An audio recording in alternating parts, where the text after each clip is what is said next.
session.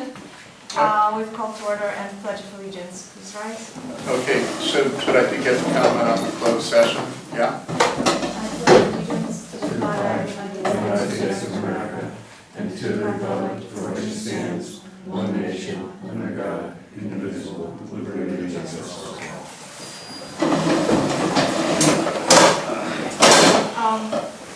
Item D is the agenda. Oh, wait, May I have did the you not hear motion me? to approve? It's on the agenda. Thank you. I can comment on the closed session. We have a motion to approve the agenda. Do I have a second? A second. When will I get to speak on that? Thank you. All in favor to approve agenda? Okay, if you're going to ignore the agenda, I'm going to just speak over you because this is my right to come to a community meeting to address the government, okay? So, here's what I'd like to say, and if this is disruptive, I guess it is, but I do believe I'm within my rights. So, you met in closed session, and I just, could you, I don't mean to be rude, but you're just basically not recognizing me, Isabella. May I have the motion Isabella, I'm asking you to follow the agenda, follow the rules. Are you going to follow the rules? Thank you, Sivan has made the motion. Are you going to follow the rules? It's right there in the agenda. What is the first item in the agenda? And the seconded? Would someone here follow the agenda and follow the rules? We don't really discuss. I'm going to just continue talking, and it is disruptive, I understand that. But I will I am call gonna- questions. All in favor? Aye. Aye. you do what you need to You do. have the right to speak about the closed session. Before closed session. Before closed session, not after closed session. Okay, I'm going to just say it. No, come on. I'm just going to say what I'm going to say because you guys have been fooling around with this Miller lawsuit. I don't know how much in legal fees that you paid, but I want to point out the fact that they were willing on almost day one to settle for 50% of cost. Now you've spent all this time with lawyers' fees and whatever else time, Eric's time, and I'm sure at the end of the day, someone's going to be paying all these legal fees for both sides, and there's going to be some kind of settlement reached. I would urge you to not only be prudent with the taxpayers' money, but also do the right thing. These are 90-year-old couple. Hopefully they're still surviving. They're at the end of their life. They've lived here for 50-odd years, and you have a responsibility as stewards, good stewards of our community, to take care of business. This is not, I cannot believe you're on this legal adventure. That's all I have to say. Was that so painful? It was. Well, good. Be rude all you want. Okay, where are we? I am G. Mr. Hernandez. Moving on to item F, which is public comment open time for items not on the agenda. Would anybody like to speak? Stephen? Yes, so,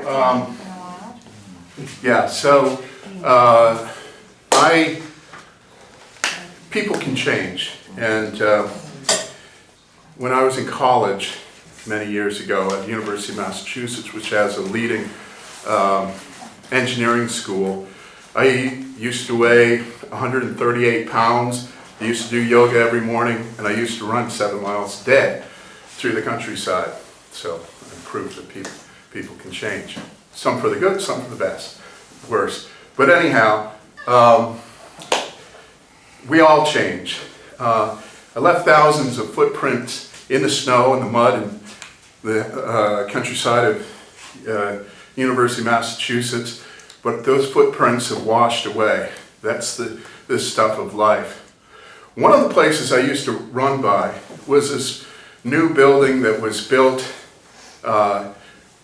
It was a power generation plant up at the top of the hill. right outside campus. And someone had the brilliant idea, one of the brilliant engineers, to transfer steam up the hill and to redistribute it through campus. It was to create greater efficiency and cost savings. They built the plant, and on day one, they turned it on, and it didn't work. What the hell, what went wrong? They went back to the calculations.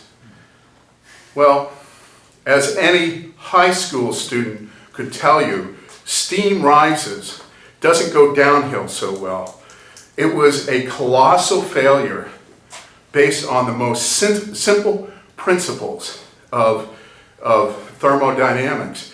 And I'm telling you this story not because my footprint's in the snow, but because of your footprints, the footprints that you leave behind this community. We've raised objections to the Marinwood Maintenance Facility Project because of technical considerations. The space that is trying to be worked will not work with the size of the vehicles, the equipment needed. You just don't have that room.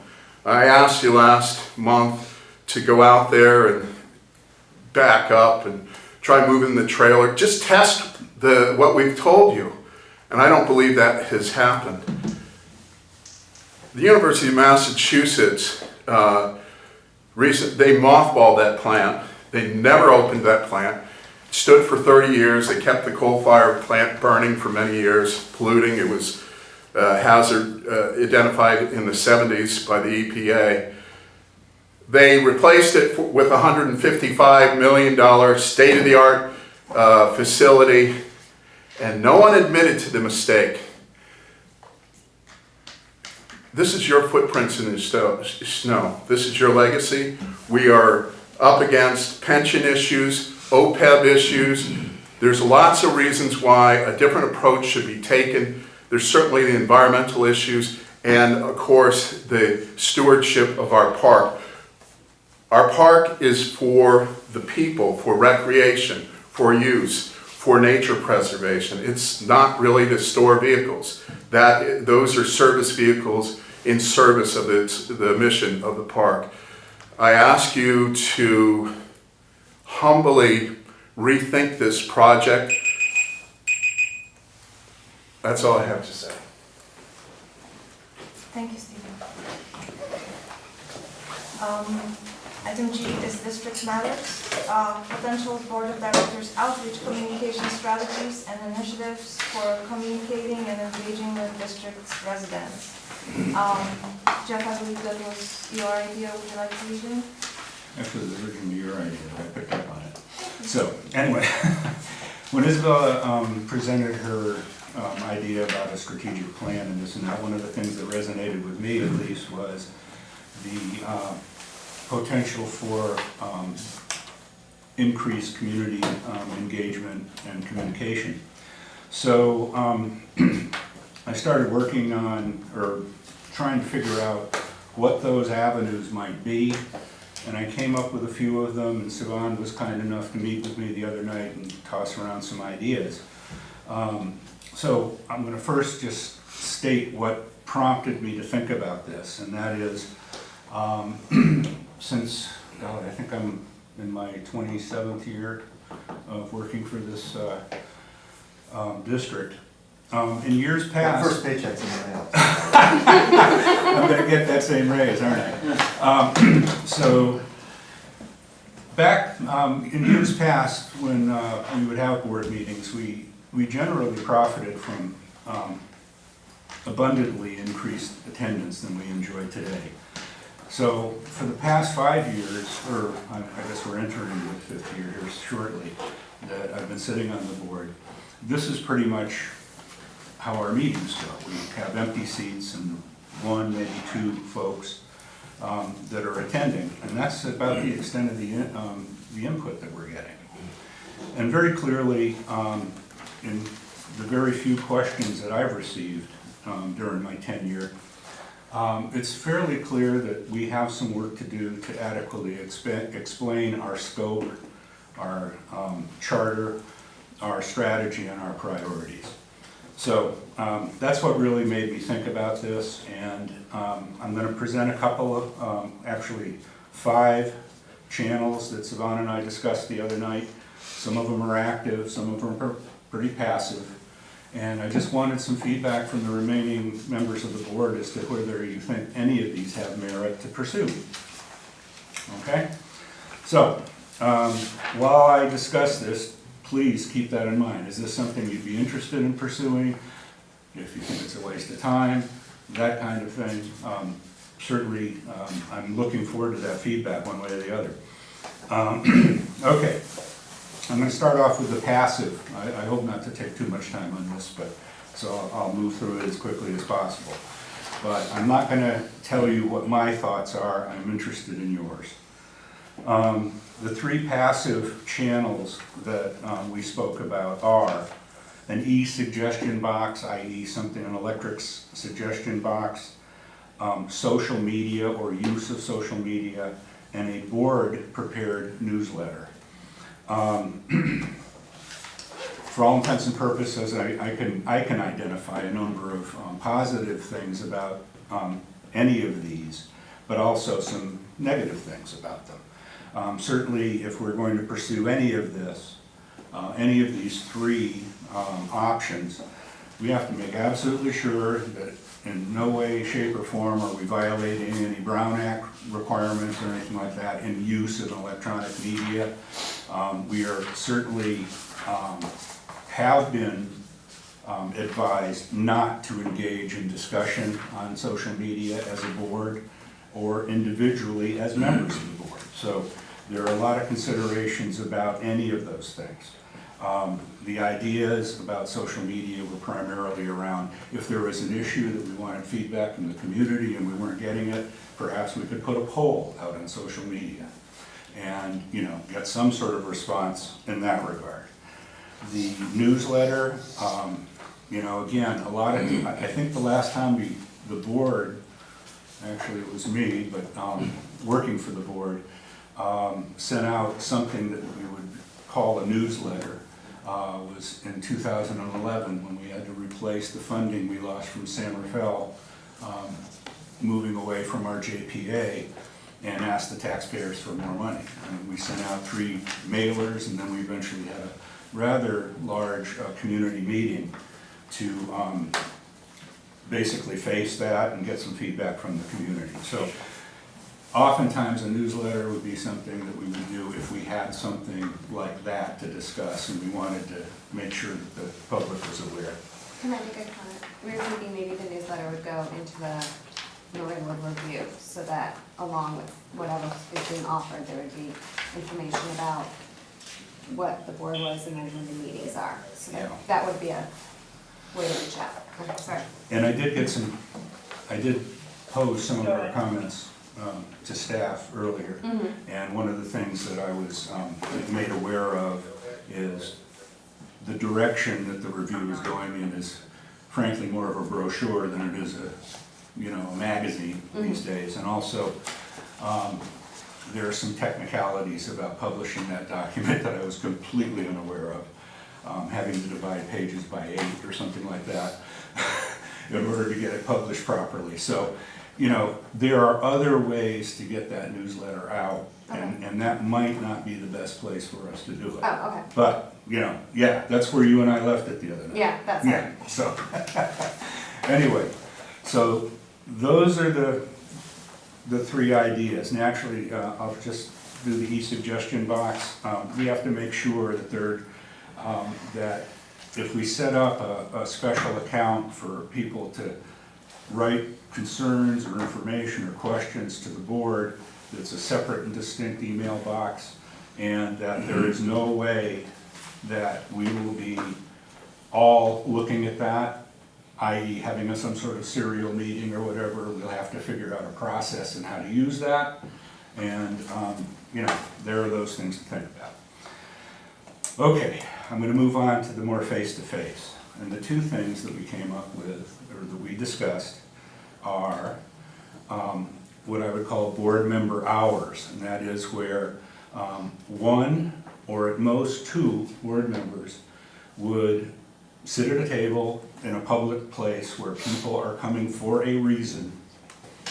I think this has been done at least once before, and make ourselves available to our community. So if they have questions or concerns, want to bring issues to us, they can do that. It's not a quorum, so we can't make any decisions, but we can certainly listen, we can certainly discuss. That's one place. Some ideas.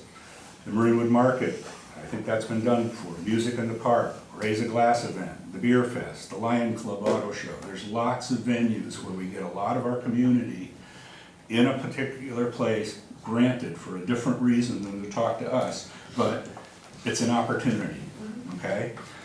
The second thing, and it's been brought up before, is a community meeting.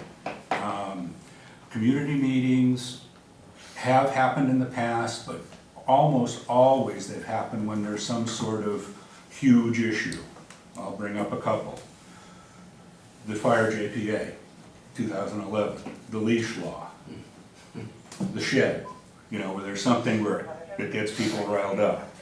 Now, at this point in time, that project is in the hands of the county, so that's not likely what we would be having such a meeting for, and I don't think that would be something that we would even be considering until sometime in the spring. But, and hopefully we'll be a lot further along understanding where we are with that project by that time. But that is also an alternative. And it has its own, positive things, it has its own risks, okay? But it does offer the board an opportunity to reach out to the community, help them understand the scope of what we do, why we're doing it, what we don't do, because it's not in our span of authority, and also to listen and get feedback from the community, which is something I think that, we could use. And that's about the extent of what I'd like to say. So I'm looking for feedback, and fire away. I like the idea of the board member hours. That has been done, and I believe we had a supervisor with our district at one time that used to have meetings at people's houses. People would come over, things like that. That can be done also, I think. Like a coffee morning, or like the Marinwood Market. I know several times people have been out there at a table and sitting, meeting people and things. I think that's where the people for that new development for the thing, that's where they met me, was down at Marinwood Market. And that's a good thing, because everybody stops there periods of time in the morning, late afternoon, same thing. People are in and out of that place all the time. The social media, I don't. I was thinking like Instagram and Facebook, how they can't actually post things, so more of another way of getting out. We're having a commission meeting, a fire commission meeting, a Parks and Rec meeting, a board meeting. I think just we like do a that blur. all the time, and I think that's one of the things that Eric posts on Nextdoor every single week before we have a meeting here. And this, I consider this a community meeting. It's supposed to be a community meeting. People, our community is Stephen. And that's, for today, I mean. Yeah. And everybody on the other side of the camera. Well, because I'm not on Nextdoor. I have chosen to not get on Nextdoor, but I do follow Marinwood CSD on Instagram. So I was just thinking, like, the parents and stuff that have their kids at camp here or after school programs, periodically we'll look at the photos to see, like, because we post things about like what the kids are doing, and so maybe that would be like another way of getting parents who don't Granted, go on I think that's a good thing. Nextdoor. Anytime you can Without get discussions. information. Yeah, post. Without Any discussions, usage of yeah. information. It's more just like a posting without. Yeah, the older people are Facebook, the younger ones are Instagram. Certainly, Bill, another thing that, we discussed is the fact that 7 or 7:30 on a weekday night, when people are working and commuting and this and that and the other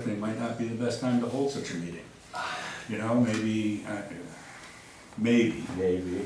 a weekend or something like that, when people would have more availability, if there was something of interest, Mhm. you know? You can't have it during the day, No, so, I mean, you know, just a consideration. yeah. No, it's all good suggestions. I'm not sure about the board prepared newsletter. Mhm. Um, I think that'd be only as a, you know, if we had something yeah. meaty to say, and that's Only why. Yeah, if we have only, something. yes, Yeah. not periodic or anything Yeah, like that. because, I mean, it's a rare occasion. I mean, the next election cycle, I think, is coming towards that end. Mhm, mhm. But other than that, I don't see a whole lot on the horizon until we get the shed out of the county. There's that, there's LAFCO, Mm-hmm. and what's going on there. That would There- determine with the fire department. There could be some construction stuff. I mean, there could be things that will impact, Yeah, you know, our community that we could send out, but only if we need to, not just to say we're doing it. yeah, You know what I'm saying? yeah. Okay. Thank you. Well, I think it's great. Thank you. Anything else? I've kind of talked. I don't know that I have anything else to add, and I think they're all good suggestions, and it's more a matter of focusing on what's useful, I think, you know, at the time. Okay. All right. I agree with the subdivision between passive and more interactive exchange. And whereas the passive communication lends itself very well to, like you said, a meaty issue where, let's say, you know, the greater public has to be made privy to a lot of detail and substantive information that needs time digesting, etc. A newsletter is a great vehicle, and I think we should definitely use that, not necessarily on a regular basis, but as those issues arise. Right. I would stay away from social media, A, because of Brown Act, and B, because issues that social media doesn't lend itself to an exchange unless you are already like-minded. And Okay. so if you are generating support for your cause, maybe a social media effort might be a good vehicle. If you want to discuss and brainstorm and take advantage of different points of view, social media is, in my opinion, not the best vehicle. And that's not what I would ever No. suggest. And I think we are I already think I thought it was more of an utilizing- announcement. Yeah, and I think Eric is doing a very good job on posting Yeah. the announcements on Nextdoor. You know, the website is there. I mean, how come so many other organizations are using their website effectively? And, you know, it's because you need to be active, proactively go to the website and seek information, and that's something that our residents are not in the habit of doing. A suggestion box, I believe, is very kind of old-fashioned and passive and very time-consuming, and I don't necessarily think it's the best interaction. I am very excited and would love to have more people in the community come in and share ideas and engage in a dialogue and learn, because I venture to say that the majority of our residents don't know much about the CSD at all. I sometimes get questions about what is Marinwood CSD? Is that the community center? Oh, is that the programs in preschool and camps? That's about it. So I would love to get more dialogue going, and that's why the face-to-face meetings would be a good idea.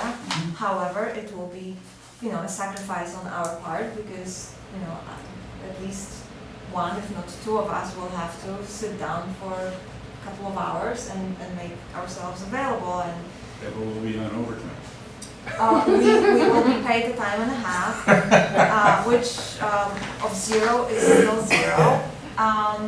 But, and another thing is, it will be difficult for us, for example, for myself, 2 kids, overscheduled after school, blah, blah, blah. Fine, I committed to the board, I will make it a priority. Will our residents find the time and determination to say, okay, today I'm not going to drive my kids to his swim practice, today I'm going to go and talk to my elected official? Yeah. Question mark. But again, because we want to make the effort, we want to show the willingness, I'm down for it and I'll make it a priority.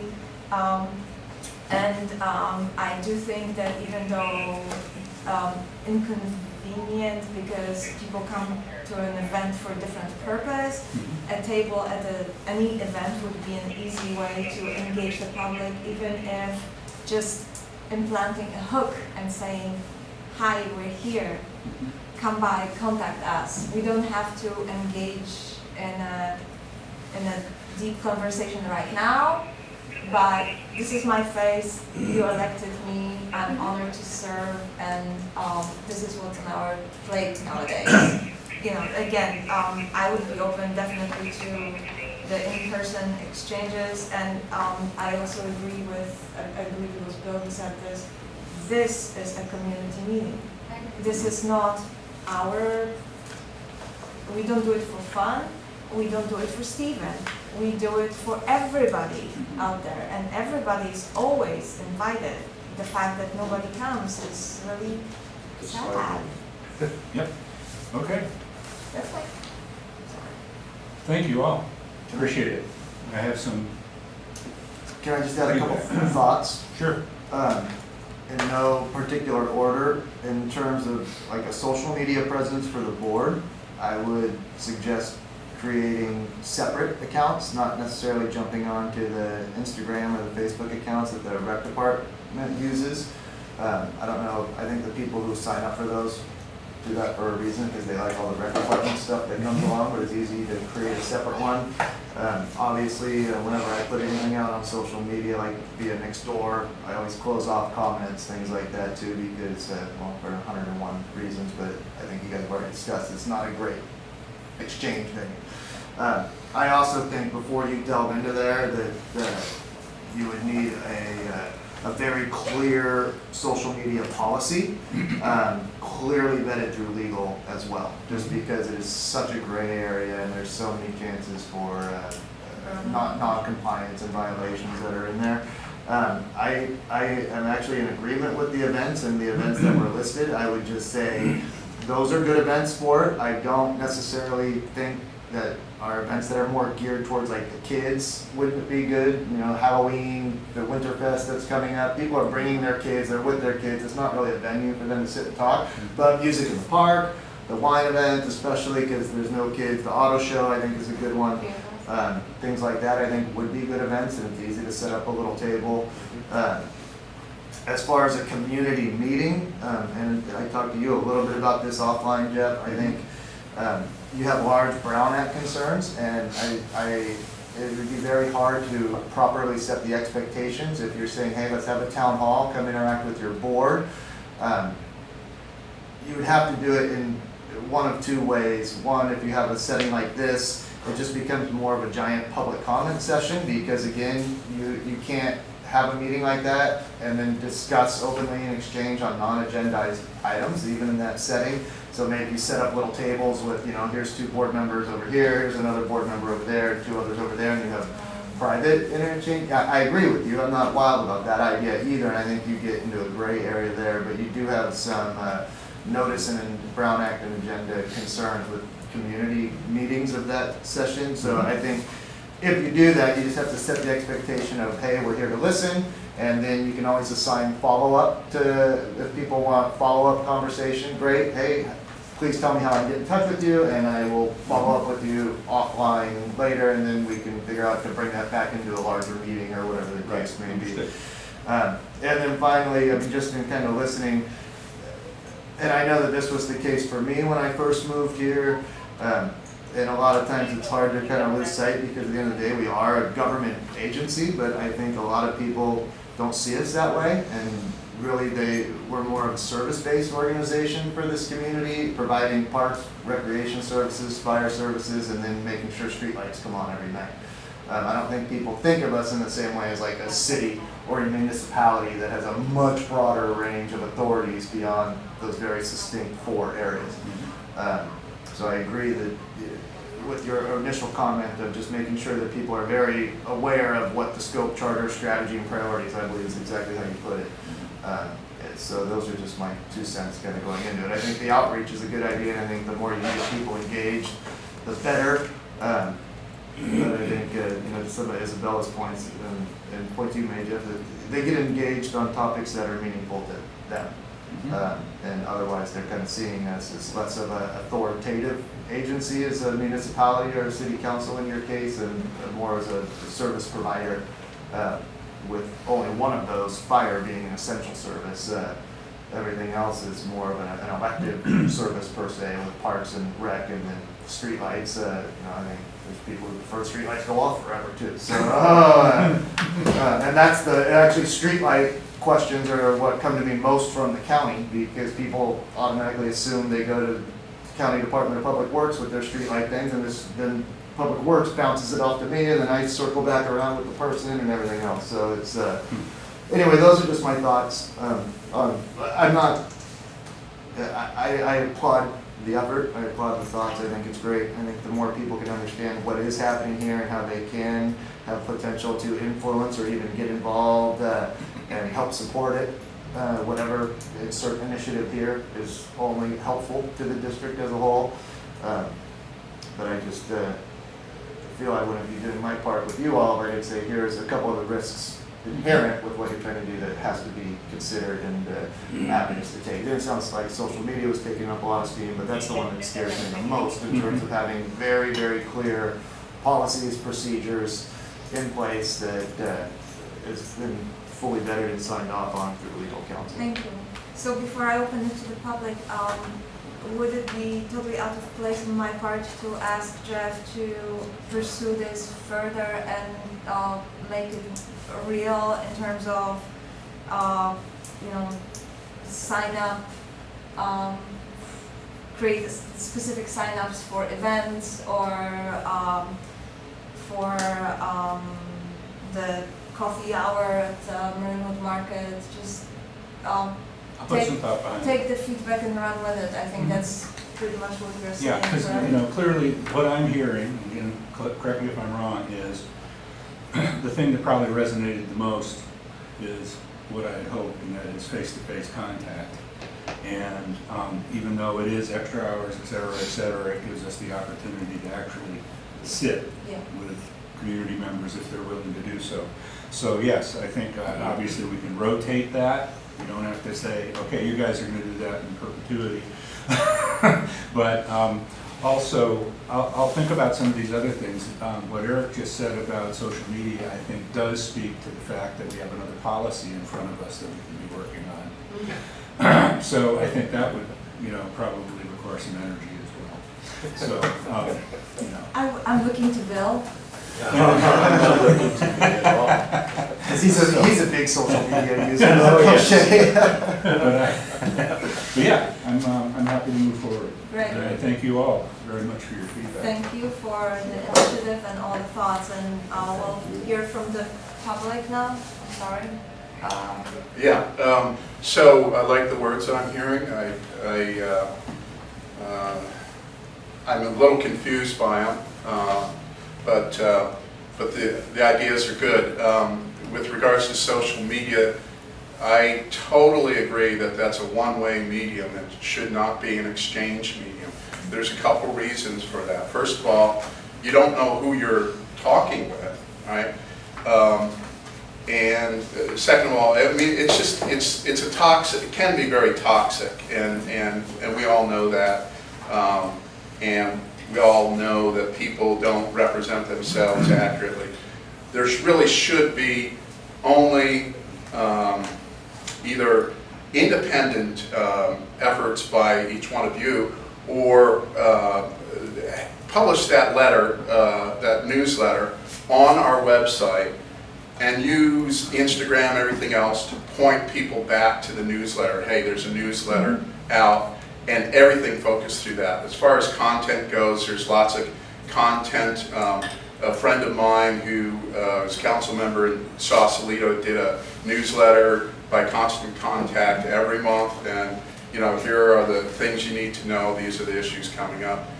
As far as a community-wide meeting, I believe an annual meeting discussing some of the big issues and having a conversation is pretty much all you can hope for. One meeting a year, maybe 2 meetings a year. I understand you want to be out there meeting people. There's nothing wrong with that either. But I think if you want quality participation, quality dialogue, you're going to need some sort of forum, and it could be, cities have state of the city addresses. Each one of you could do that, and you could discuss, these are the issues that we're looking at this year, these are the challenges, this is how we're going to meet the challenges. And I think that would be very positive, and it would have an effect of bringing people in. The other thing that you didn't mention tonight, Jeff, but you mentioned before, is simply signage. People don't know that there's meetings going on. So doing that is very positive. But I don't want to be insulting, but I especially hearing it from you, Jeff, I mean, I hear everything that you say, and I'm excited by it, but, just using the interaction, the last public meeting that we had on the maintenance shed, you brought a bunch of people in, a lot of people had concerns. We had 5 projects or suggestions. That was completely ignored, and you went a different direction with a bigger project. When it was in the early stages of this, we tried to engage. You guys didn't want to engage, and it just seems like, you're saying one thing, but you're actually doing everything against what you're telling us that you want to have happen. So I guess I want to believe that the right thing is, first of all, I do believe that you have a positive vision for the community. I don't necessarily agree with it all, but engaged. I think if you do have a good conversation with people, we've got 6,000 people in this valley. There are a lot of smart people in this valley that care about their community, and I guess what I'd like to do is encourage you to pursue it. I'm certainly open for discussion on that, but I actually don't think anyone who comes here from the public, me or Linda or any of the people on Quietwood, you guys are really treating us very rudely. And if you want people to participate, you really have to treat us with the kind of respect that you treat neighbors. And so that's all I have to say about the issue. Thank you, Stephen. Item G2 is the district manager report. Okay, I gave you a report in there. This month, a lot of the stuff we've been working on is in the packet and moving on with holidays and everything else. Just a quick update on tax and interest and contract revenues that I had put in there. We have started to get some of our taxes trickling in as of when I checked at the time I published this on Friday. We haven't gotten any of the large chunks that typically come in more closer to the middle or end of the month. That's our current secured, as well as the special taxes, approximately 55% of that still to come in, which I think will be somewhere around 1.75 million. We've received about 23,000 in various property taxes. I left a note in here about interest. For Q1, we earned a little over $17,000 in interest based on an average daily cash balance of slightly over 3.1 million held in our general treasury fund. And additionally, we earned a little over 1,500 interest revenue in our Measure A treasury fund based on an average daily cash balance of a little over 273,000. So that's just for quarter one. So we're tracking way, well ahead of budget on that. And then we also got our first 50% installment from the county for our contract with CSA 13, and that represents about $295,000. The remaining of that will come in April and June in accordance with the contract. They actually are a little ahead of the game. We usually don't get that until January, so I complained when they said, hey, we're going to go ahead and do this transfer now. And then I did send out invoices requesting payment for our other contract with the county for the county farm juvenile hall site to both the county fire as well as the county office of ed, who is split about 90-10 between who pays what on that.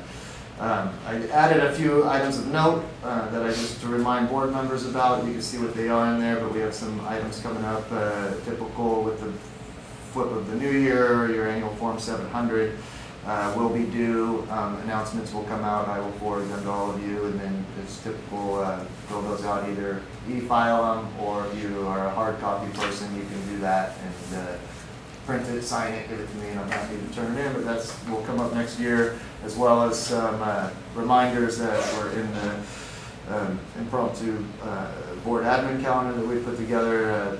Just refreshing on the bylaws, ethics trainings and certificates. I will send out updates for people who have reached their 2-year limit on that one. Yeah, I'm looking at you. So we'll get those done. And then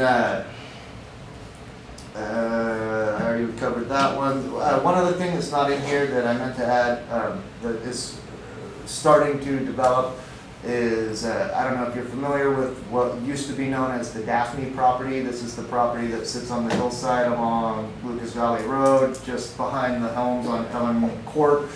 They are in Aaron Court. The Daphne sold that property about a year ago to a group called Lafferty Communities. They're the ones who came in and did all of that grading work that you see on the hillside down there. They are pushing forward with the development as it was approved by the county about 12 years ago. And they actually are looking to move forward on that. They've already been in touch with me. I've seen some of their thoughts on it. It looks like 28 units, some with additional accessory dwelling units on it, and some that will be at below market rate. I think there's 6 below market out of the 28 total parcels, and then 6 also with ADUs on additional dwelling units. So that should have some movement actually coming up. It's already been an approved master plan. They just will now going back into that. It also includes some levels of very small pockets of open space that they are thinking they would give to the district when that time comes. I'm sure I would advise against it and advise that they hold them themselves, and the district doesn't accept these pockets of open space that are in there. They're small, each look like maybe a ½ acre to an acre, but all the same. I think we've learned our thoughts on holding open space. So more will come on that as it comes, but I just thought it was interesting that after 11 or 12 years, this plan development might actually move along, and another developer's come in and bought that property specifically to take on this master plan that was already approved. Is that why those cairns are out there on Lucas Valley Road? Okay. Cairns, you know what a cairn is? No, that's your neighbor. Literally, that's your neighbor. Good. Carl, Rock piles. Carl is building us. It is? Uh-huh. Oh, God. You mentioned 28 units, 28 parcels. parcels. Yeah, 28 parcels, and I believe 28 plus 6, so 34 total units would be out there. Okay. 6 of them would have 2 units on the parcel. And these homes are looking at anywhere, the below market, I think he said we're about 2,000, and the market rate homes we're looking at 2,500 to 3,000 square feet. Okay. Any more questions from the board to Eric?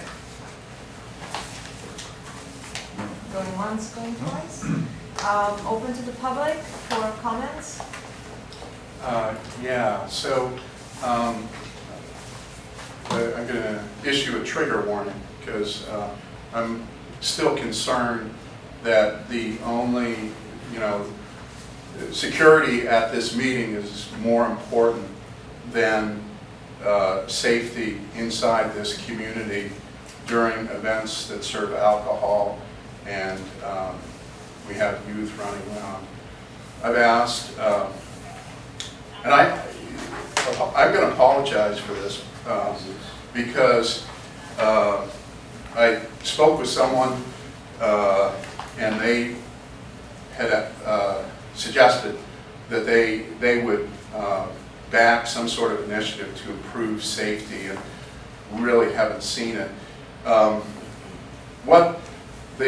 talking about the April incident and wanting a video surveillance system in Steven, today's. excuse me for interrupting, but this is the manager's report. Yeah, There is I do nothing understand this, but I'm about talking the- about what is the manager actually should be doing and hasn't addressed. Again, And- this is not in his report.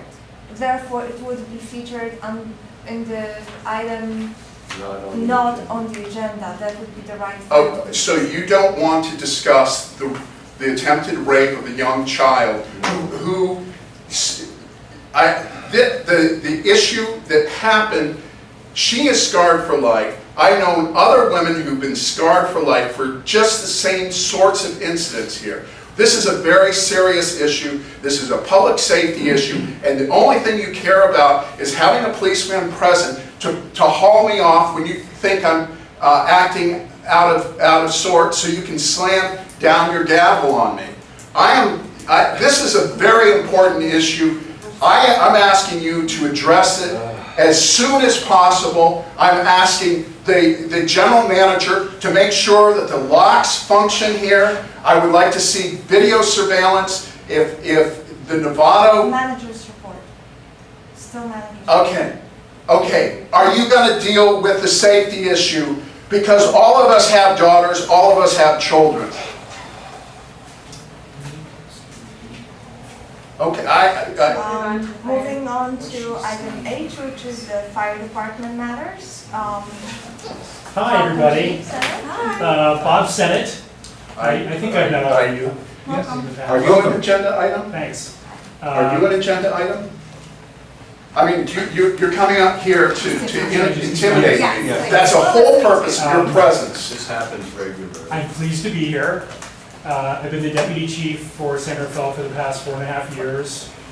Prior to that, I worked for the city of Larkspur. I was the fire chief there for 22 years. I did 35 years total with Larkspur. I started very early in life. I'm not as old as that sounds if you do all the add up all the numbers, okay? I love the fire service. I hope to continue in the fire service for many years to come. And I'm pleased to be in the role of acting fire chief. Chief Gray retired officially last Friday. It's a huge loss for the agency. He was obviously a great chief. So the city of Sangerfeld is presently in the recruitment mode to hire the next chief. The application period is currently open and closes on December 27th, and I would imagine they'll have several very qualified, very experienced applicants that will pursue this job. So I'm very excited to see who the next chief will be. Just a few bullet points from the report that I submitted that's in your packet tonight. There's been some promotions. Longtime fire captain Paul Bernard has been promoted from captain to the position of battalion chief, and he began his new role on November 16th. So he serves as the Marinwood battalion chief as well on A shift. That vacancy was created as longtime battalion chief Matt Windrum came off of an operations assignment and went into a more administrative role. He's now the training in EMS BC, and again, that will directly benefit the Marinwood Fire Department as well, because he'll be overseeing the training in EMS functions for the two departments. Pleased to report that on November 14th, Marinwood firefighter Brian Smith was promoted to the position of engineer. It's also notable to report that former Marinwood firefighter Esteban Cespedes, who now works for Sangerfeld, was promoted to the position of fire engineer as well. On November 14th, the department held the annual appreciation dinner and reviewed the outstanding service of the department's volunteer firefighters. Todd McLenathan was honored as the Marinwood Volunteer Firefighter of the Year. On November 19th, a combination grand opening of Fire Station 57, that's the facility right across from the Civic Center, coupled with a retirement recognition for Chief Gray was held. It was a well-attended event. I would encourage you all to drive by that station, especially at night. It is gorgeous. It's a true example of a partnership between the County of Marin, who owns the land, and the City of San Rafael, who owns the building. That serves the City of San Rafael, backs up the community of Marinwood, and also serves the CSA 19 areas as well, out the Santa Benicia Valley. The building, it's very interesting, had to go through a rigorous review process by the Frank Lloyd Wright Commission. It needed to complement, but not copy, the architecture of the Civic Center, and I think that was quite a challenge for the architects, but I think they did a great job.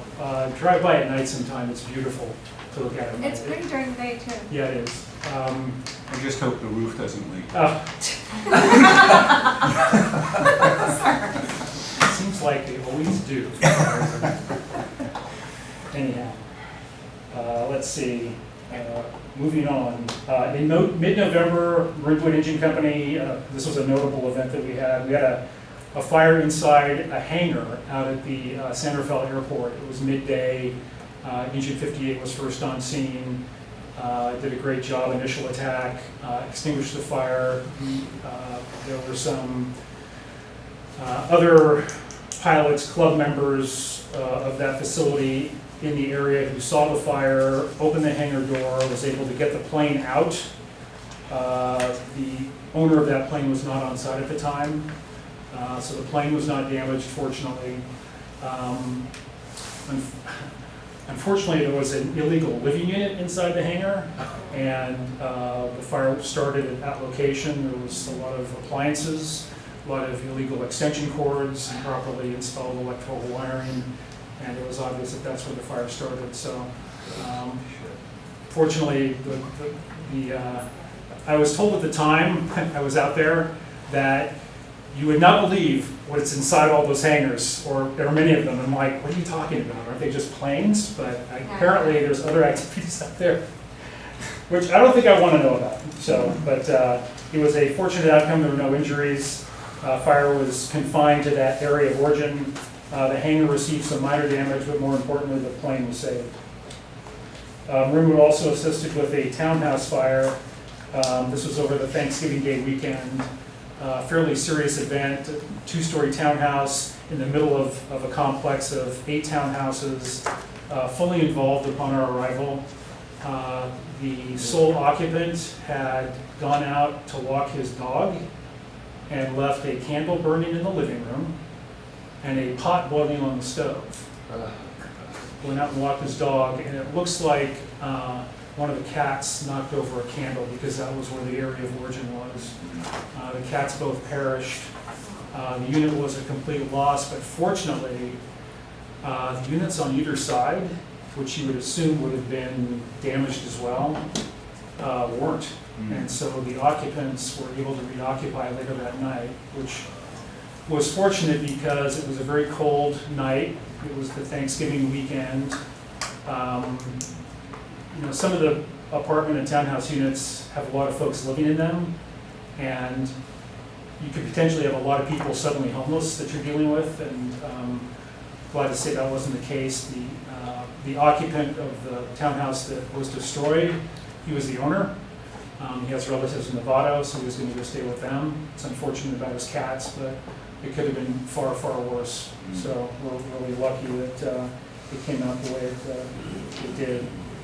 At your last meeting, I believe Chief Gray mentioned the arrival of the AmeriCorps NCCC team that does vegetation management work in many areas of San Rafael. They also did some projects in Marinwood, and they're going to come back in the spring, and we have plans for them to do larger scale projects in Marinwood in the parkland areas where they abut the residential areas, to try and create more defensible space between the homes and the parkland. So we're very excited about that. And then the call data is attached for your review. I believe that it's probably typical of prior months with a total of 108 calls. As always, the majority of those were medical in nature, followed by non-emergency public safety service calls, but nothing really out of the ordinary there. And that concludes my report. I'd be happy to take any questions. Thank you very much, Chief. Questions from the board? Are you gonna apply? I'd rather not say at this point. We're nosy, sorry. Yeah, Chief, I scanned the Bob Murray and Associates site and Uh-huh. noticed in that incredibly lengthy description of the job requirements that our community was mentioned. Do you foresee, once the candidates have been identified, there'll be some sort of committee that interviews the candidates? Yes, Okay, will Marinwood have a seat on that? or no? Absolutely. They will, we will, okay. I was just curious Yeah. about that. Probably one of our safety employees, I would hope. No? I'm not really sure. Mm. We can certainly talk about that Mhm. and identify the most appropriate person, whether it's a board member or a commissioner Mhm. or an employee, Okay, just Or- curious. district manager. or- You know, Yeah. my job to be nosy. No, I'm glad you asked the question. It's important. Yes, indeed. When they had their recent promotional process for their battalion chief, Paul Bernard, who Chief Senate just talked about, they actually asked me and invited me to sit in on one of their Oh, panels okay, for great. that. So they've been good at including us in the fact that it's even mentioned and all that. So I would be surprised if a similar request doesn't come down the pike when. Good to know. I'll make Okay. sure it does. Okay, thank you. Sure, thank you. Thank you, Jeff. Anybody else? No, thank you for joining us. All right. Anything from Stephen to the chief? Yes, Chief, welcome. And don't let people judge me for you. If you know what I mean. I expect to listen to you, and hopefully you listen to me. And I had good relationship with Chris Gray, as if you ever talked with him. And I respect your service, and I know that you come well qualified to the position. I also believe that we're a client of yours rather than a full branch of your service. So there's stuff that we need to figure out locally, and well, hopefully whoever that chief is will, have proper vision and see opportunity. So thank you. Thank you, Stephen. Well, before you move on, if you don't mind, just as far as Chief Senate, and again, in this setting, just thanking him again for his willingness to assume this role. I would say that since well before we even got into this chief services agreement, Chief Senate was very visible around Marinwood. He was very participatory, and after the agreement has been even more so. He's in our admin office probably once or twice a week, and I just, from my perspective, it's very calming as part of this transition to know that Chief Senate was willing to play this role. So I personally don't envision, from an administrative perspective, any level of difference whatsoever. I mean, we're already moving forward with everything else, and I don't want to speak for Chief Brackett or any of the firefighters, but my understanding is they all feel the same. So this is a good opportunity to have with Chief Senate playing this role, and there will be a nice article about him and his willingness to do this in tomorrow's IJ, because I saw it on the online version tonight. So a nice little write-up about his playing the interim fire chief. So thank you. Very You well. bet. Thank you very much, Chief. Thank you, everybody. Thank you, and we'll see you at the fire commission. Absolutely, Okay. of course.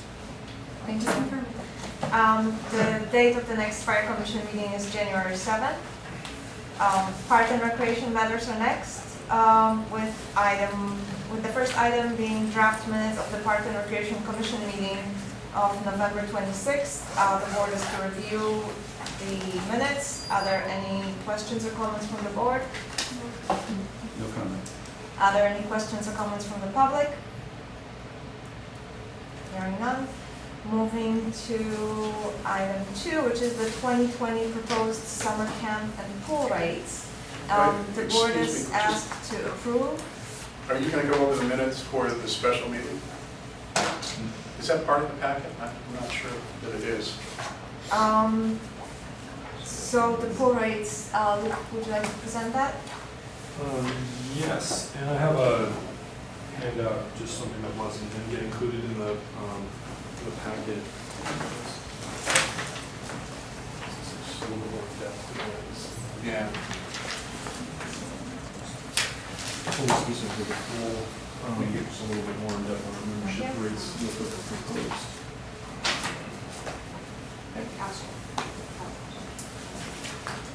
So, starting with summer camp, so we're proposing a 5%. What you're looking at right now is the pool, so I'll start with what's included in the packet, which is the summer camp rates. And we're proposing a 5% or recommending a 5% increase in our summer camp fees. I've included a comparison just with some of our nearby camp programs that we are somewhat comparable. There's not really any one that is quite the same as Marinwood on the program that we're offering, but this kind of gives you an idea of what the other rates are in Marin. And we did just the different resident, non-resident drop-ins, and then breaking that down to sort of a price per hour, what value parents are getting from the camp program. And I've shown on the top line Marinwood's rate in 2019 for summer camp, and then what these 5% increase would look like for those prices. The impetus for this is partly to keep up with our continuing rise in our minimum wage is going to go up another 8% in 2020, as well as just other increases with field trip costs and supplies, and just staying competitive. And so I think this would be sufficient to put us in a good position to cover those costs and stay competitive with other programs. Luke, do I understand that the other municipalities' rates are their current rates as opposed to possibly going up as well? That's correct. So at this time, a lot of our colleagues in the other agencies are going through similar, getting things approved or not. I don't foresee, most of the agencies in here do not suspect that the rates will increase, but a couple of them may go up a couple percent. Oh, I see. Okay. Yeah, so these are fairly accurate with maybe a slight increase, but nothing drastic. I think the city of St. Raphael might do a bigger overhaul. Their rates don't change very frequently, so when they do, they do a jump. So I think in 2021 they're positioned for that, is what someone told me. So. Actually, before we proceed, I have a technical question. Can we break up the vote and do first the camp and then the pool? Would that be okay with everybody? We met different opinions on each. Yeah. Yes? Sure. Okay.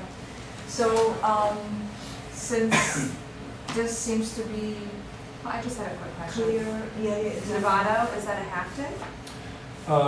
Novato's is, I'd have to double check. I think their hours are just shorter than ours because I mean, this is like on average. yeah, like I said, a lot of these programs are different. Not all of them are a full day program with the same sort of activities and so it's not exactly the same. I'd have to get back to the more dimensions. All right, yeah, I was just like, curious. but- Any more questions from the board? Any comments or feedback?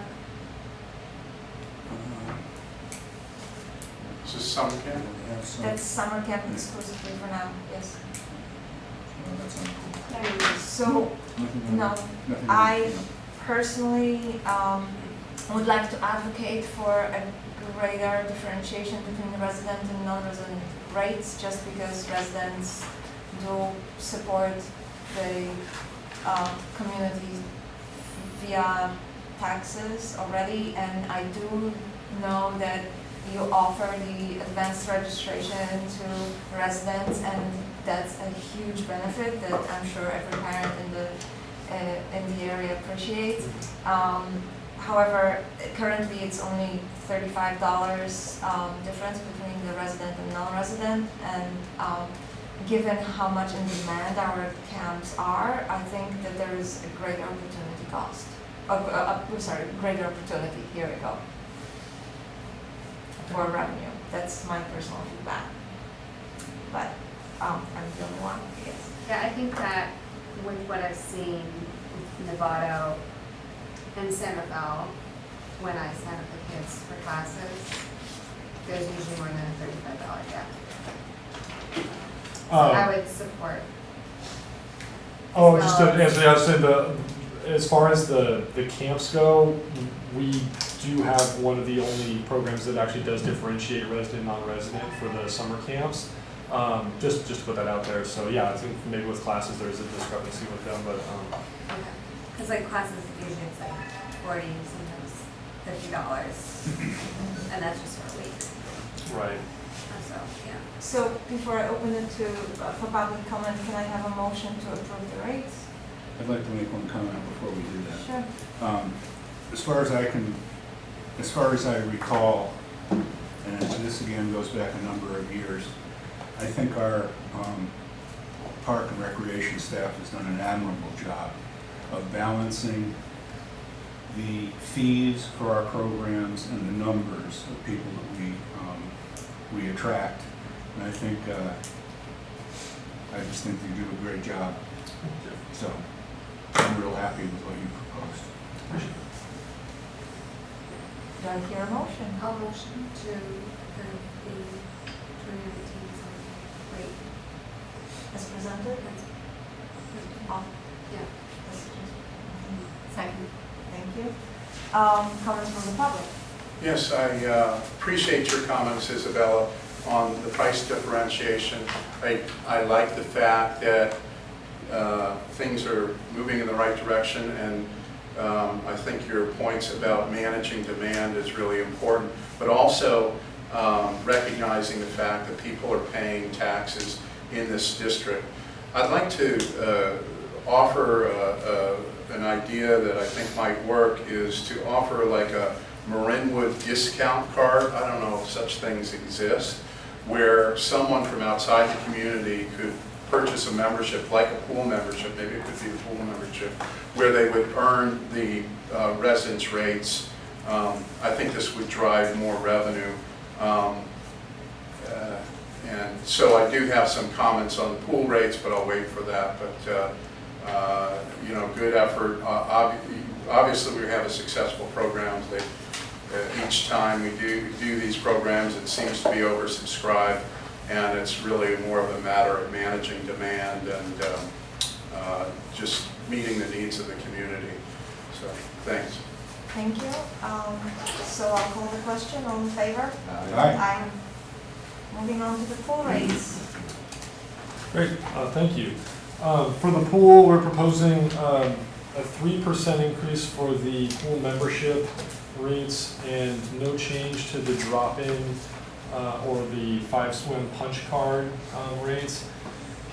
We changed that last, I believe, in 2017, and those rates are just ones we kind of wait to go up $1, and that's kind of a big jump at this point, and we think those are kind of right where they need to be in terms of our drop-in revenue and attendance. And then memberships going up 3% is just, again, to keep up with the rising costs of staffing as minimum wage goes up, and just expenses in general. And so I've put a chart together with a comparison between the other pools in the area, with all of the rates. And then I included just the family membership rate, which is sort of a base. The family of 4, it's most comparable, and then the other memberships at these other agencies are like a percentage less than the family membership, generally speaking. And then at the bottom, it shows the difference between our existing 2019 pool rates and then what we're proposing with the increase for 2020. The handout that I gave you a few minutes ago shows you what each of those membership rates would look like with the 3% increase. So it breaks it down at the bottom, which was not included in your packet. So if anyone has any questions, please let me know. Thank you. Let's start from Bill.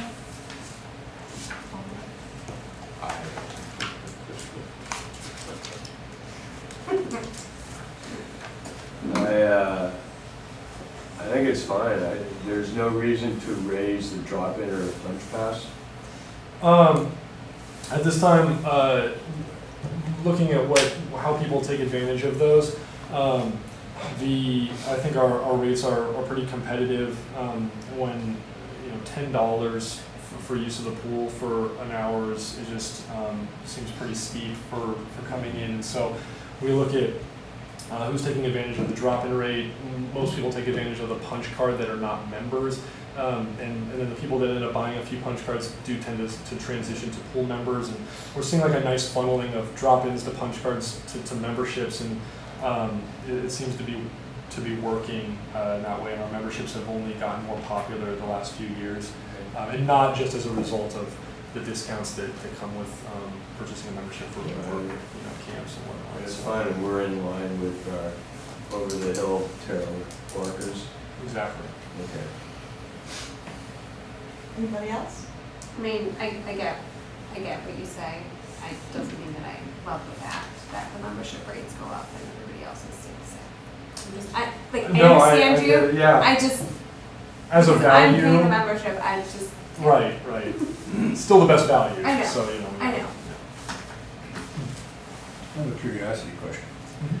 In looking at the punch passes for the other organizations, they seem to have them in denominations of 15 visits and 20 visits, and we have 5. Is there a reason for that?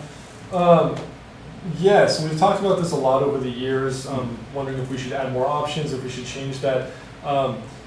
What really, I think if we did raise the number of punches on the pass, we would see a drop in commitments to the membership. It would be this So is more this for, is a lead-in. right, essentially. and so people that rack up enough punch cards end up saying, oh, you know what, I could be saving money if I got the membership. We want the memberships are our preference. Sure.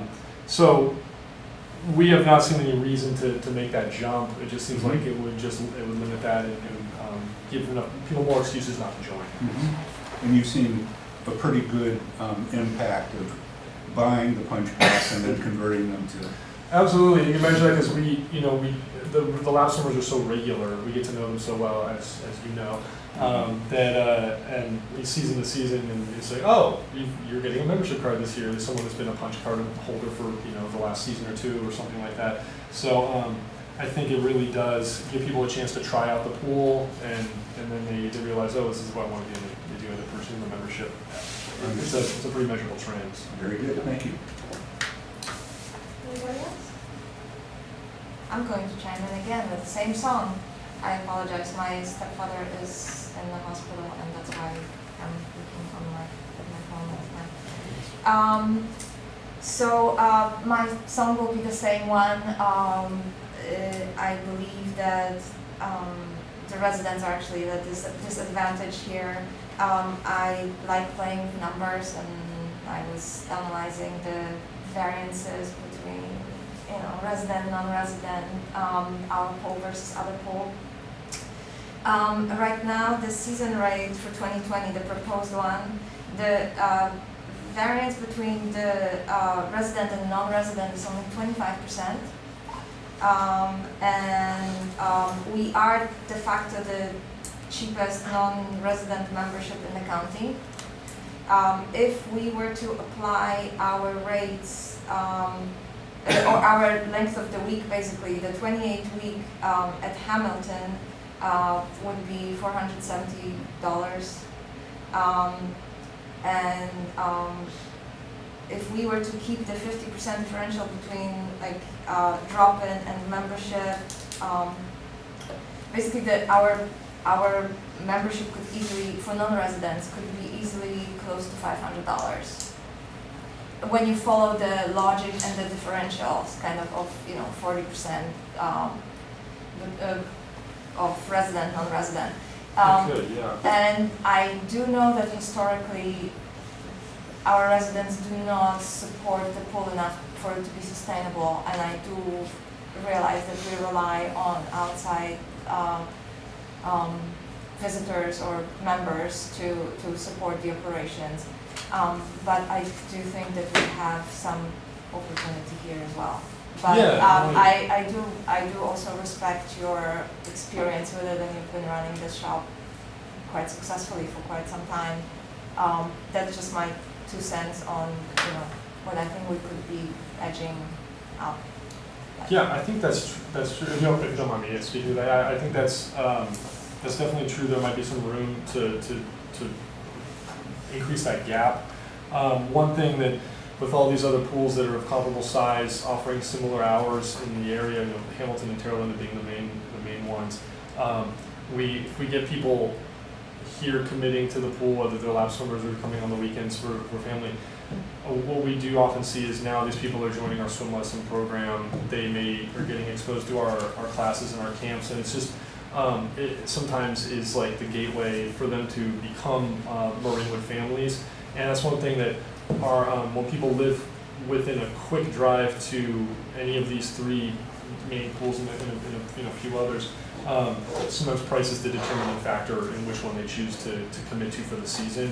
And so that's one thing where we're just like wanting to be very careful, and if we can get them in because our price is more competitive, we may get them in all these other areas, which some of these other pools don't have as many programs that we can latch on them for. So we see the pool as a valuable asset in just bring people into the building, and we've got our other programs, being marketed, and they see the camps and they see the classes and things. So that's one thing we do consider, and why we navigate that very carefully, just to make sure we're not losing some of these people to these other pools that are offering a very similar program. I do quite agree with that. I mean, I didn't hang out here early in the day this last summer, but in the previous summers when I was here with the girls, there's a lot of people who come in from the city. And I don't know if they're doing punch cards or doing drop-in, but they've repeatedly said that it's a really nice pool, but it's also the cheapest rates. And that's why they come here. And clearly, they're coming all the way in from the city. Yeah, but, go ahead. So every year we have this conversation, every year I'm looking at the clock going, oh my God, why is the board getting into the nitty gritty? 3 to 5% every year increase. Trust you guys, you're paying attention to it. I just remember there was one year where an increase failed because a board member had a personal objection to it, and I thought that was doing a disservice to the community. And that, we just have to kind of keep plugging at it and do what's reasonable, and can't get it perfect every time, but I mean, it's weighing a lot of things, and I think you're doing a good job of it. There's no way to please everybody, but the steady increase and paying attention to neighboring agencies, I think is, here I am. So I'm in favor of the proposal as presented, and would like to propose, can I make a motion? Okay, so I'll make a motion to increase the pool rates for 3% as proposed for summer for 2020. Second. Okay, and I'll open to the public before we Sure. vote. So I think, first of all, I'm glad that the price is moving in the right direction. I think Isabella, again, has some good points in terms of, is our pricing structure accurate? Without commenting specifically on what she said, I really want to focus on one area. I'm a lap swimmer. I know Jeff is a lap swimmer. He swims in the morning, I swim at noon. And one of the issues we have during that time is a lot of drop-ins from the local offices. And us residents get basically booted out of the pool because of the heavy use by the office workers. In the past, this punch pass not only has been the cheapest option, it's been heavily discounted. And I think the punch pass is fine. I think when you start discounting it and cutting it in half or whatever it is, I remember the arguments, people don't use all their punch passes.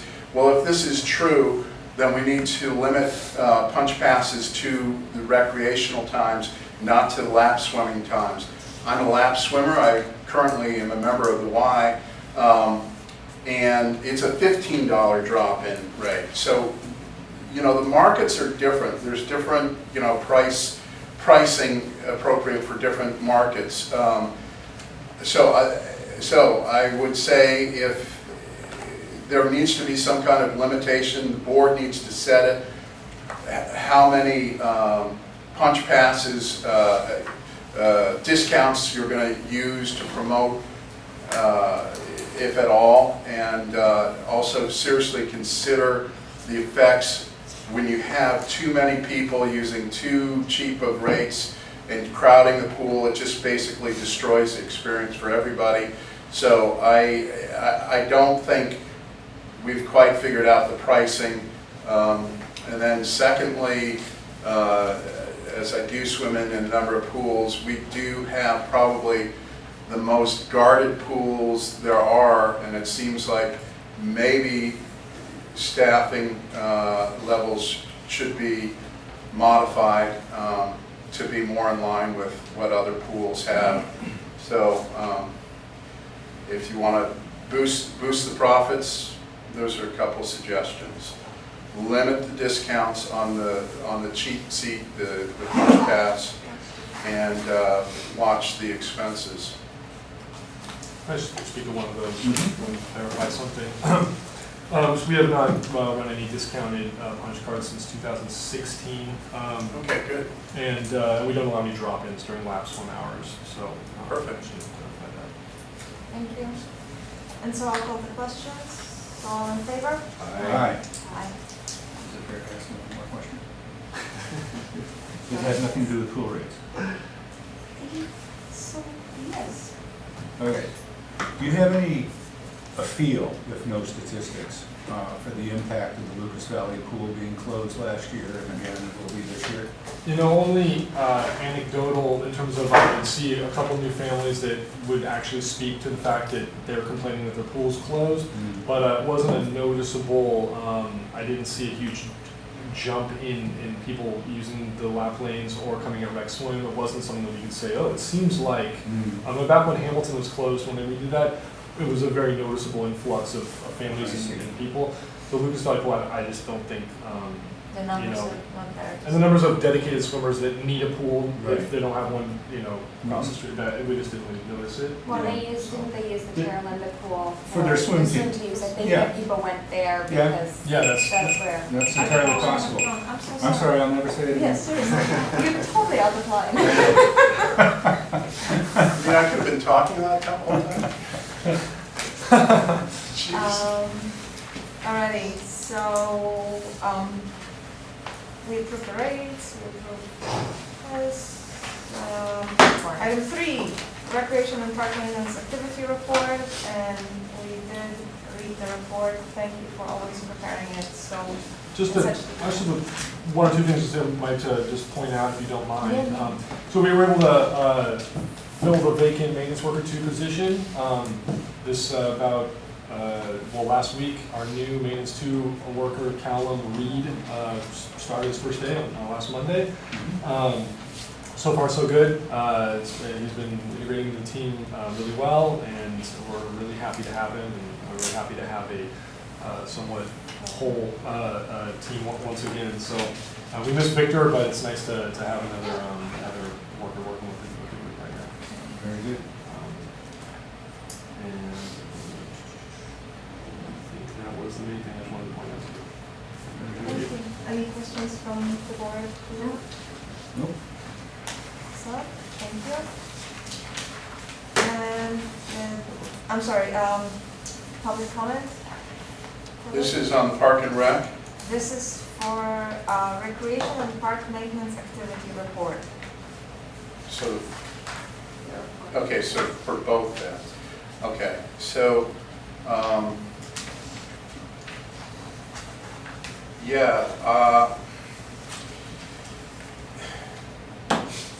this is kind of difficult to say again, but we don't have adequate safety improvements.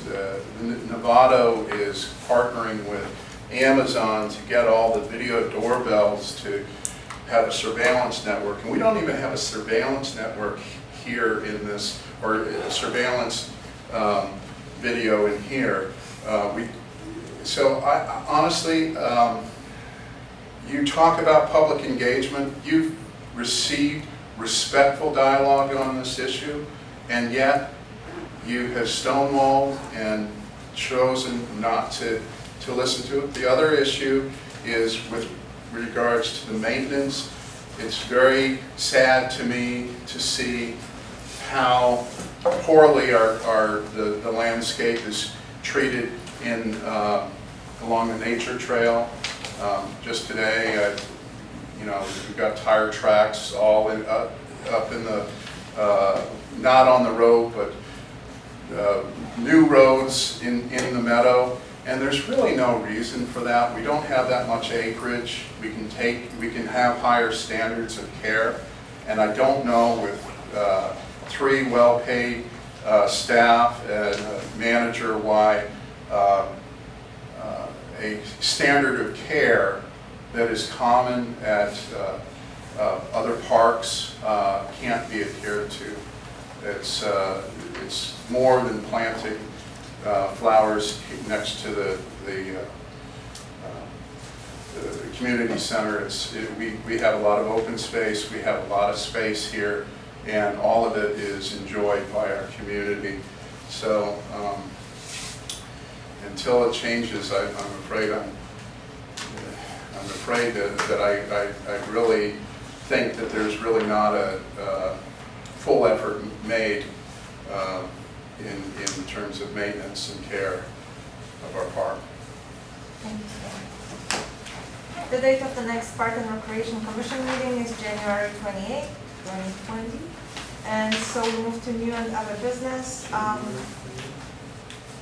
January 28th, the commission usually does not meet for, you know, a couple of days before New Year's Eve. Sorry. Slackers. Christmas Eve. Yes, it's The January. fourth Tuesday would be Christmas Eve this year. Okay. Yeah. What a break.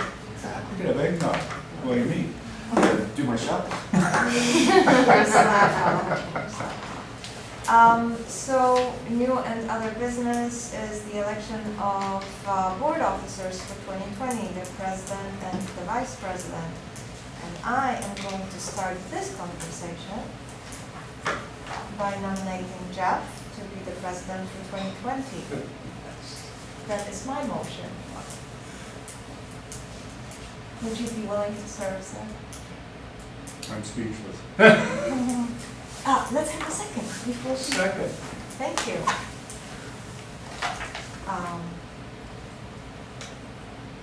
Would you be willing to serve? If I get drafted, I'll serve. Fantastic. I don't know if... Okay. I'll nominate Isabel for vice president.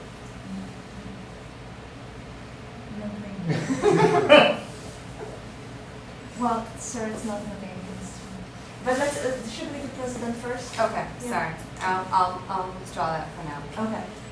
So we have a motion, we have a second. Public comment? To be a leader, you need followers. I like what Jeff has said. Following through is, on those sentiments is vital for his acceptance as leader of the community. So let's be quick. All in favor? Aye. Yay. Congratulations. So much enthusiasm. And I do know that you will serve the community splendidly because you have done so in years past. So now you're just getting the title that you so rightfully deserve, in my opinion. Well, isn't it true that the president shouldn't say anything except for calling the meeting to order and announcing the Impeach. agenda items? It sounds like a break to me. All right, having elected the president, vice president would be the next. Yeah, Mom.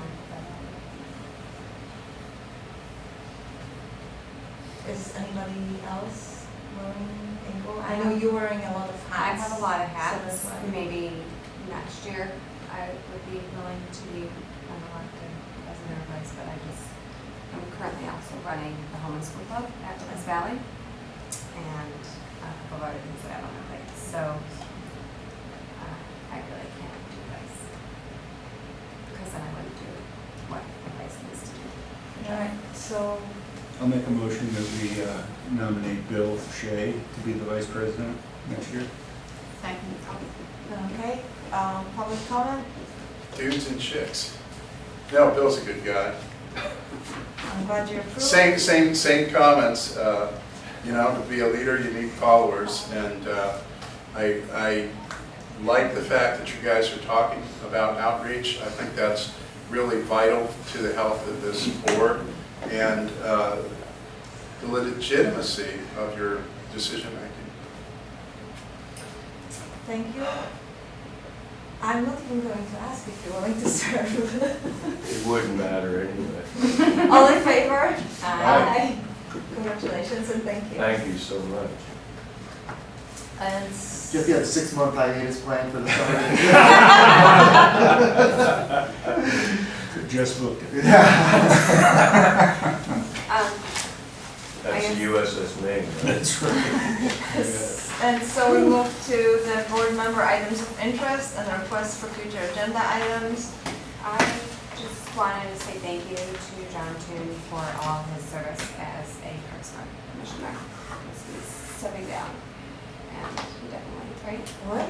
No, John, no. No. Don't give me hard. No, I thought he, Shane Valentine. Shane Shane Valentine, okay. Okay, I thought he was also stepping down, just Shane is stepping down, okay. So, yeah, I just wanted to Emotional, physical. take away the oopsie and just say for Shane Valentine, wanted to thank him for his service and for the time that he put in helping out the district. Here, here. Anything else from the board? I want to pass this out.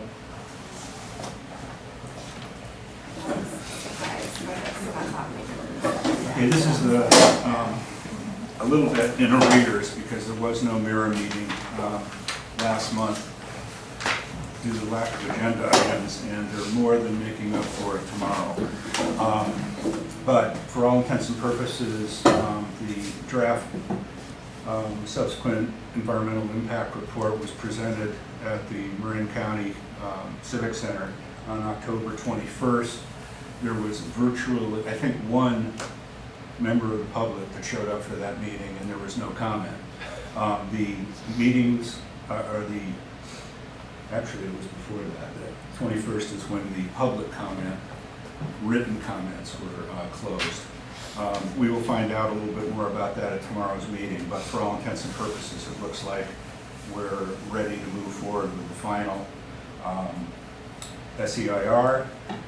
There's also audited financial statements that will be done through tomorrow, and the option 8, which was the MPLS, to provide, number one, superior troubleshooting of the lines when the next gen system goes up, and also some sort of video so that people can actually look and see what's going on at a site and what might be the problem, was approved. And the only thing that they're dealing with right now is to whether a support program will be part of the initial installment payment.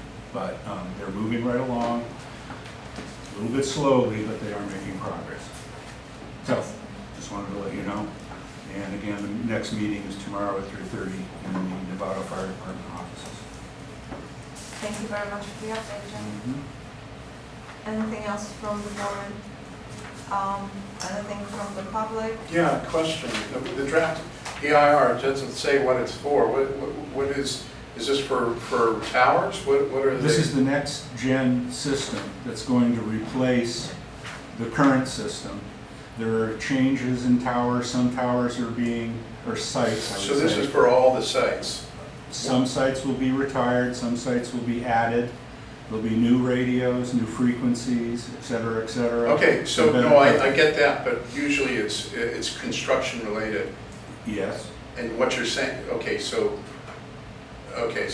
this is for all the construction, all the sites across the county. One SEIR for everything. Yeah, some modifications to existing sites and others that will be constructed, yes. All right. Thank you. Next month's agenda, Jeff will get the exercises first, executive power. I'll have the annual commission liaison appointments as well as the LAFCO liaison appointment on the agenda. So any changes in everything. Which means I'm gonna have to talk to you a lot more, You got it. And Okay. Too late. Alrighty, motion to adjourn, please. So moved. Second. All in favor? Aye. Aye. Thank you very much. Yes.